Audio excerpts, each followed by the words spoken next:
got shocking evidence of how some people, often children with learning disabilities, are being isolated in mental hospitals.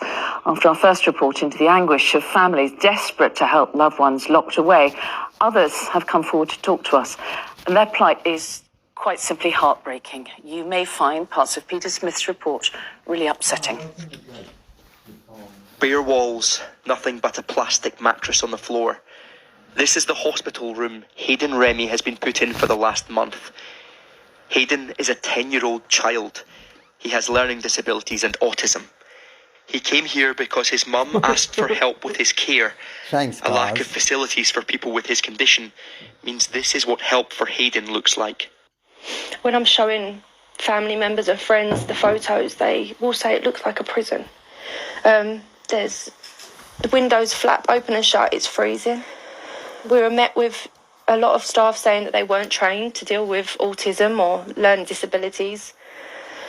Just made to feel like he was a problem and not a human being. You wouldn't keep any child in the room that he was in. It was horrifying. Until now, Hayden never spent a night away from home and family. A life in stark contrast to the hospital room. Dancing Daddy Wiggle. As he grows older and more challenging, his mum says she's been pleading for extra support, but nothing came. He reached crisis point, and that's when Hayden was taken away. No toys, no crayons, no colours. You want to go? Yes. I know, Jay, you can't. In these conditions, Hayden was sectioned for assessment for 28 days. Very rarely was he taken outside. I was every day asking, please can he be taken outside? He was stuck in that room and medicated to stay asleep effectively. Sedated? Yes, yeah.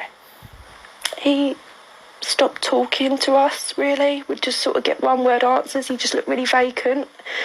To have to walk away and leave your child and not know if he was going to...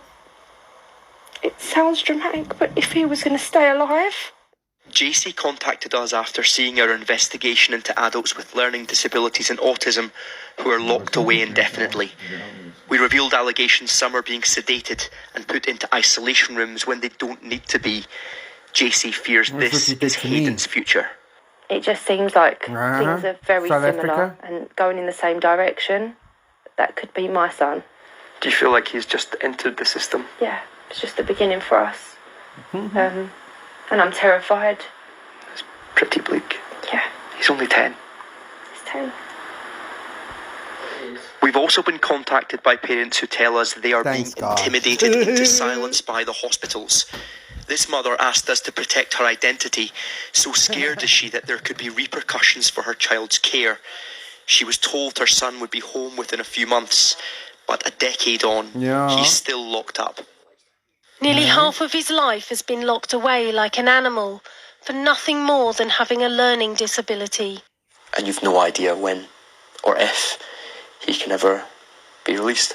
Yes, we regret ever asking for help because it's been so detrimental, with real poor quality of human rights, the trauma, the abuse, the institutionalisation. We hear of families at the start of this journey going through what we went through. It's soul-destroying. We put our findings to the former Children's Commissioner, who's now advising the NHS on improving care for children like Hayden. Children and young people are left languishing in institutions for any amount of time it's not needed. It's something that has no place in this country. I think it is a system which is broken for these very vulnerable children. It needs absolute leadership from the top, which is where governments come in, and they need to make sure that there's a system that is accountable. Is the free friends Lincoln For Hayden, there has been a glimmer of hope.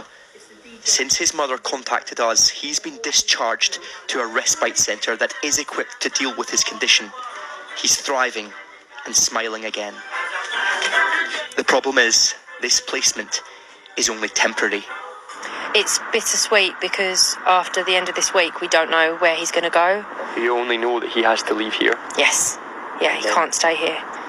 JC is in the dark about what comes next.